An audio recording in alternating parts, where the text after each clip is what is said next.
Bonjour les bien-aimés dans le Seigneur. Que la paix et la grâce de Dieu soient notre partage. Nous sommes venus partager avec nous la parole de Dieu. Comme la Bible le dit, vous connaîtrez la vérité et la vérité vous affranchira. Or la vérité qui affranchit, c'est un homme, c'est le Seigneur Jésus-Christ. Encore une fois de plus, bonjour, c'est bien votre frère Bellarmin Koussimana. Nous sommes venus parler sur la création de la femme. Parce que Dieu a tout caché dans la nature. Voilà pourquoi Romains chapitre 1, le verset 20 dit: la perfection invisible de Dieu, sa puissance éternelle et sa divinité se voient comme à l'œil nu au travers la création. C'est-à-dire la création rend visible le Dieu invisible.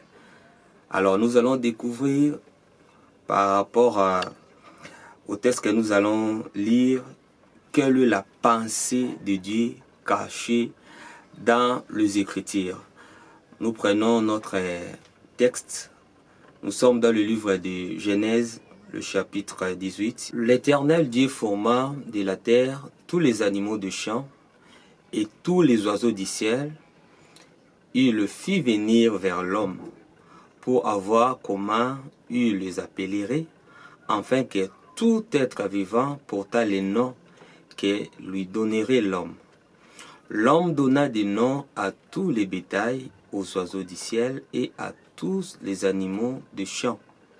Mais pour l'homme, il ne trouva point d'aide semblable à lui. Alors l'Éternel fit tomber un profond sommeil sur l'homme, qui s'endormit. Il prit une de ses côtes et referma la chair à sa place. L'Éternel Dieu forma une femme de la côte qu'il avait prise de l'homme. Il l'amena vers l'homme. Et l'homme dit: voici cette fois celle qui est l'os de mes os, chair de ma chair. On l'appellera femme parce qu'elle a été prise de l'homme. Que la paix de Dieu soit avec nous. Nous croyons que la Bible, de Genèse à l'Apocalypse, parle que du mariage de l'homme et de la femme. Ici, nous parlons de la création de la femme. Vous allez voir que c'est le constat que Dieu a fait. Il a vu que l'homme était seul, mais il n'y avait que des animaux à côté de l'homme. Mais la Bible dit, qu'est-ce que Dieu fera? Il doit d'abord endormir l'homme. Quand Adam est endormi, c'est à ce moment-là que le Seigneur va créer la femme et puis l'amener vers l'homme. C'est-à-dire, avant le sommeil d'Adam, Ève n'était pas encore créée. C'est-à-dire, ici, nous présentons en amont des tableaux, c'est-à-dire avant et après le sommeil d'Adam. Vous allez remarquer quelque chose, que Ève a été tirée de l'homme. C'est-à-dire, Adam, quand il marchait, il était seul, mais en réalité, il n'était pas seul. Il y avait la femme qui était en lui. Mais il a fallu que Dieu puisse faire quelque chose pour que la femme qui était dans la vie d'Adam puisse être manifestée. Mais je prends d'abord quelque chose. La Bible dit ceci: l'homme nommait les animaux, mais il ne trouva pas une aide semblable à lui.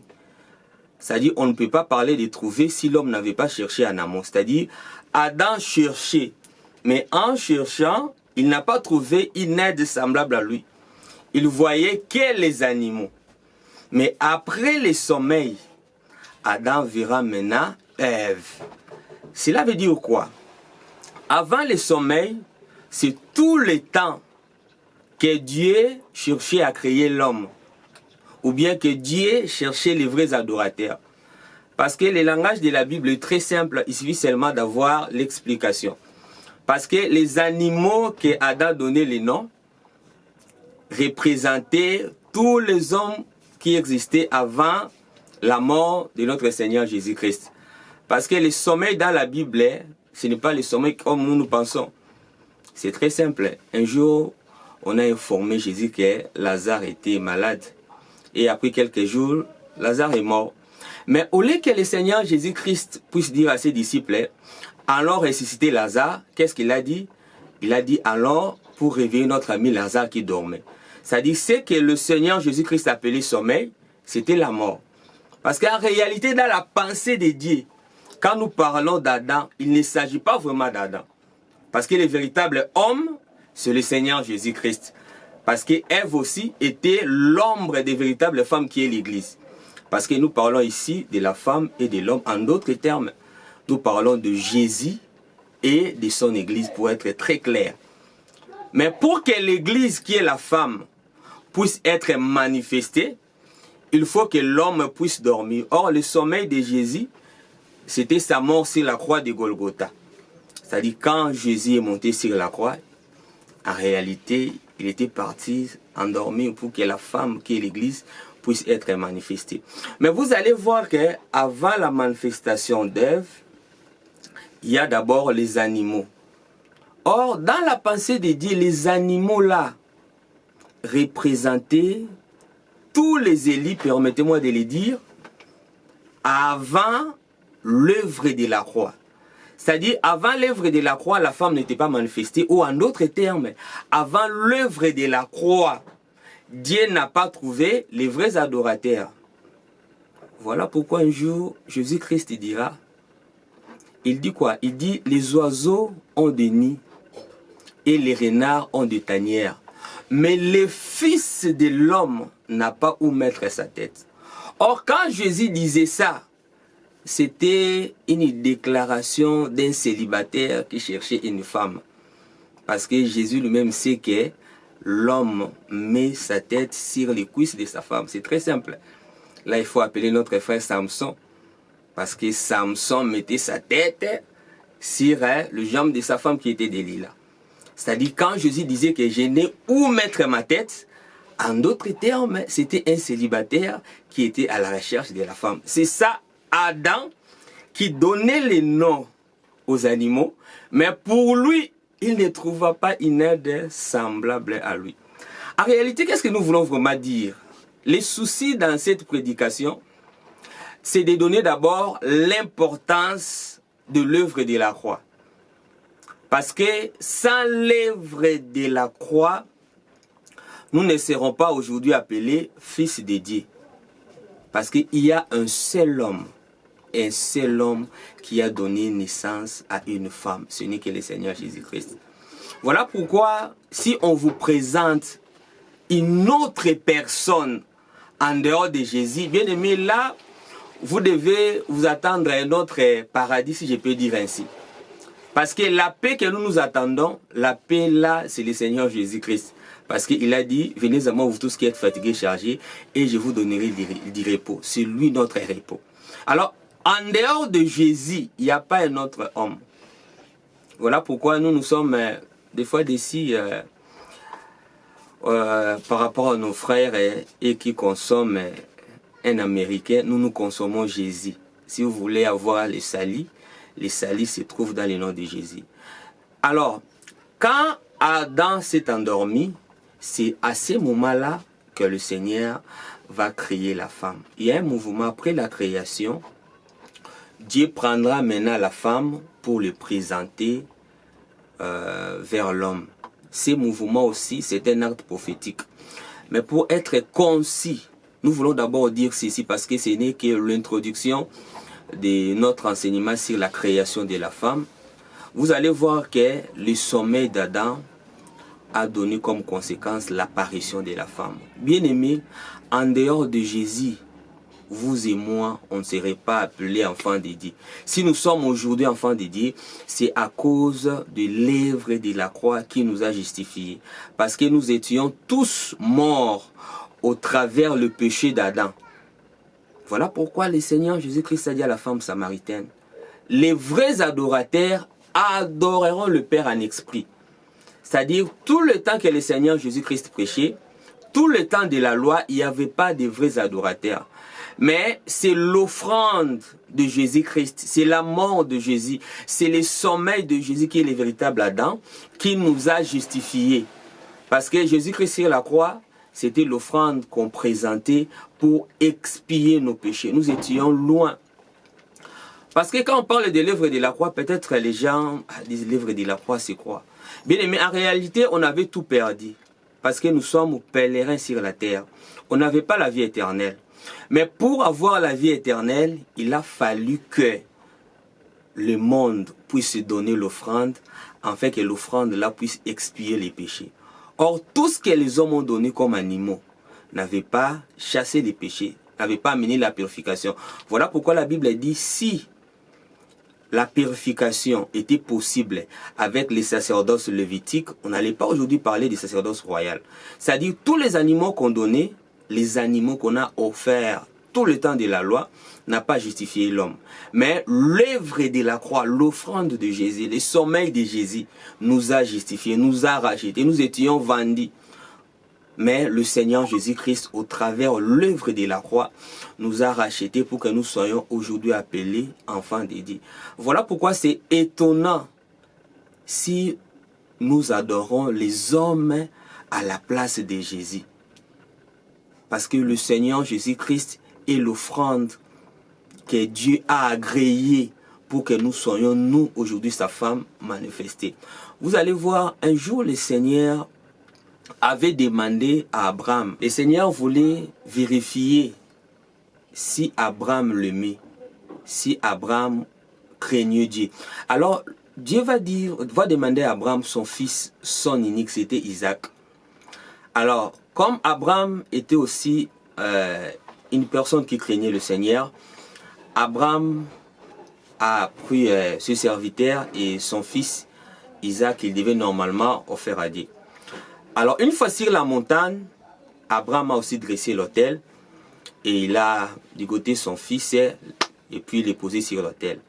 Mais au moment où Abraham a avancé sa main pour tuer Isaac, une voix est sortie d'en haut pour dire à Abraham, n'avance plus la main sur l'enfant. Alors le Seigneur dit à Abraham, je comprends aujourd'hui que tu m'aimes, tu me crains. Alors à côté, il y avait un bélier. Le Seigneur va demander à Abraham de prendre le bélier pour le mettre sur l'autel. Qui devait normalement être sacrifié, c'était Isaac. Mais Isaac est épargné, le bélier a maintenant pris la place d'Isaac. Parce que nous parlons du sommeil. Le sommeil là, on l'a expliqué comme étant la mort de Jésus-Christ sur la croix. Or, Jésus-Christ sur la croix était l'offrande. Alors, l'offrande de Jésus nous a épargnés. C'est-à-dire, le Seigneur Jésus a pris notre place. Nous étions tous morts. Mais au travers l'œuvre de la croix, au travers l'offrande de Jésus, nous sommes revenus à la vie. C'est-à-dire, l'œuvre de la croix nous a rachetés. Voilà pourquoi l'apôtre Pierre dit ceci. Ce n'est pas par des choses périssables, mais c'était par la mort de Jésus-Christ. C'était par l'offrande de l'agneau que le Seigneur nous a rachetés. Nous étions morts dans le jardin, mais au travers l'œuvre de la croix, le Seigneur nous a rachetés. Nous sommes aujourd'hui enfants de Dieu. Voilà pourquoi partout vous êtes, partout nous sommes. Si nous espérons qu'après la mort, nous aurons la vie éternelle, ou bien le jour de l'enlèvement, nous serons enlevés, c'est parce que le Seigneur Jésus-Christ avait donné sa vie. Bien aimé, en dehors de Jésus, il n'y a pas la vie. En dehors de Jésus, il n'y a pas une vie meilleure. C'est l'offrande de Jésus qui nous a rachetés. Voilà pourquoi, bien aimé, je vous présente d'abord cet homme, le Seigneur Jésus-Christ, et de donner la vie à Jésus. Et puis si vous êtes déjà en Christ, je vous encourage de demeurer dans cette vie de la parole. Parce que le Seigneur Jésus-Christ est le seul et l'unique chemin qui amène vers le Père. Si vous avez Jésus aujourd'hui, Jésus est l'assurance et notre garantie. C'est-à-dire, si on a le Fils, comme la Bible dit, vous avez la vie. C'est que si vous avez Jésus, vous avez la vie. La vie là, Quand la Bible dit que si vous avez le Fils, vous avez la vie, on fait plus allusion à la vie éternelle. Si vous avez le Seigneur Jésus-Christ aujourd'hui, le Seigneur va assurer votre vie éternelle. Alors ce n'est que l'introduction de notre enseignement que nous allons décortiquer par la grâce de Dieu, d'expliquer encore une fois de plus le sommeil d'Adam qui fait que la femme puisse être manifestée. La femme là comme Ève représentait l'Église. Si nous sommes aujourd'hui appelés enfants de Dieu, si nous sommes aujourd'hui l'épouse du Seigneur, c'est d'abord à cause de l'œuvre de la croix. Parce que l'œuvre de la croix, c'est le prix que le Seigneur avait payé pour que nous soyons aujourd'hui rachetés. Et puis une fois qu'on est enfant, ou bien une fois qu'on est l'épouse du Seigneur, notre avenir est assuré. Voilà pourquoi le Seigneur Jésus-Christ a dit à la femme, il dit, tes désirs se porteront vers ton mari et lui dominera sur toi. C'est-à-dire, une fois que vous êtes l'épouse de Jésus, c'est-à-dire votre prise en charge est assurée. Le Seigneur ne nous donne pas seulement la vie éternelle, mais il nous donne aussi notre vie sur la terre. Il pourvoit à notre besoin. Voilà pourquoi le jour où Israël est sorti de l'Égypte, Israël n'avait pas seulement Canaan comme promesse, mais pendant leur pèlerinage dans le désert, le Seigneur leur avait donné la manne.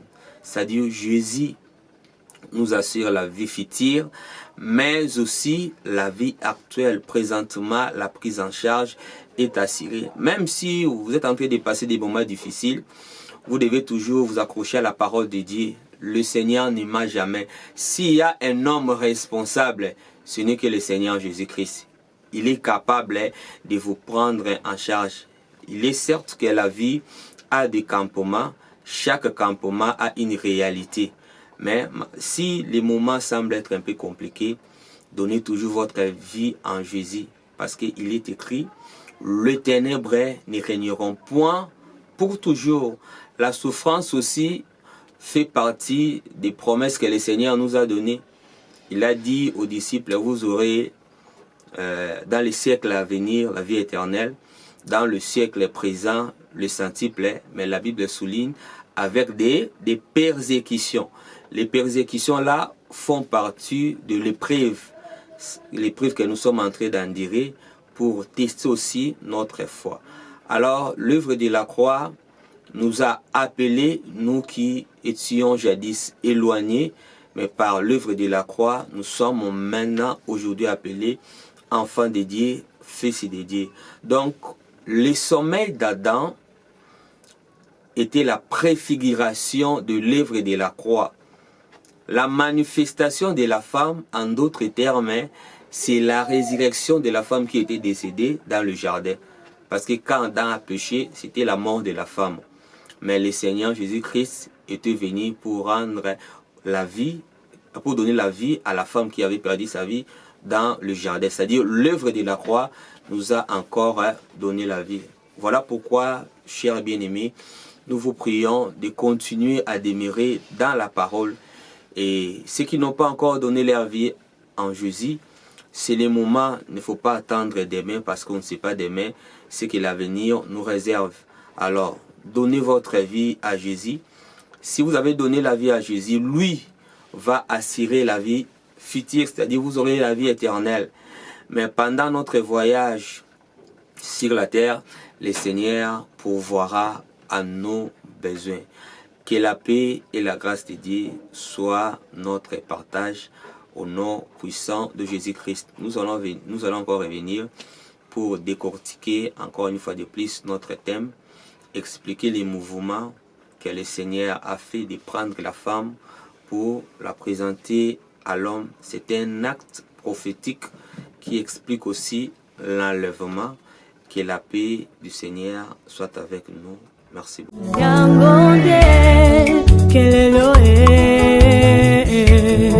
Quel est